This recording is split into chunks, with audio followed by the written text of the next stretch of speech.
500 वर्षापासून या रामजन्मभूमीचा संघर्ष अयोध्यामधला जो सुरू होता त्या 550 वर्षाच्या संघर्षाला पूर्णविराम मिळाला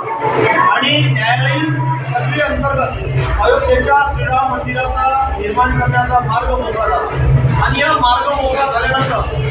श्रीराम जन्मभूमी ट्रस्टच्या वतीनं 22 जानेवारी रोजी संपूर्ण देशात दिवाळी साजरी करावी असं आवाहन करण्यात आलं आणि त्यानिमित्त आज आम्ही मल्लिकार्जुन मंदिरामध्ये मोठ्या उत्साहात ही दिवाळी साजरी केली, भजन कीर्तन केलं आणि या उत्सवात आमच्या भगिनी मातृशक्ती आणि बंधुवर यांच्या संख्येने उपस्थित झाले। तर हा इतिहास ज्याप्रमाणे या देशावर अनेक परकीय आक्रमण झाले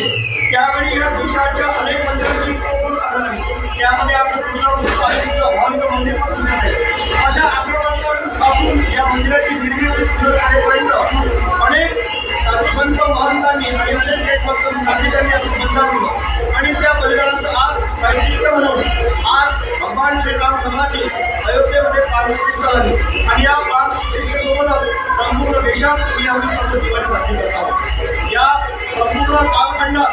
आमच्या पूर्वजांनी सुरू केलेलं आंदोलन हे आज खऱ्या अर्थानं संपलं आहे आणि आज आम्ही खऱ्या अर्थानं आपली दिवाळी मुक्तकंठाने करत आहोत। देशातच नव्हे संपूर्ण जगात या विश्वात संपूर्ण ठिकाणी आज दिवाळी साजरी केली जात आहे। ही आपली रामलला या ठिकाणी खरी श्रद्धांजली आहे। रामललाचा आदर्श आणि रामललाचे विचार तुमच्या आमच्या सर्वांपर्यंत आम्ही आत्मसात करून प्रेरित राहू हीच यावेळी मी प्रार्थना करतो आणि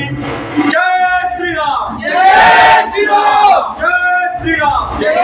श्रीराम, जय भवानी, जय भवानी, जय भवानी, जय शिवाजी, हर हर महादेव, हर हर महादेव, भारत माता की जय,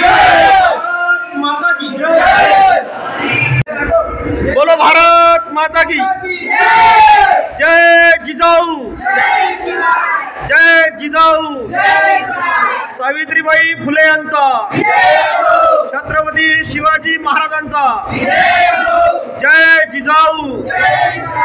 जय जिजाऊ, जय भवानी, हर हर हाथी गोटा, जय कन्हैया।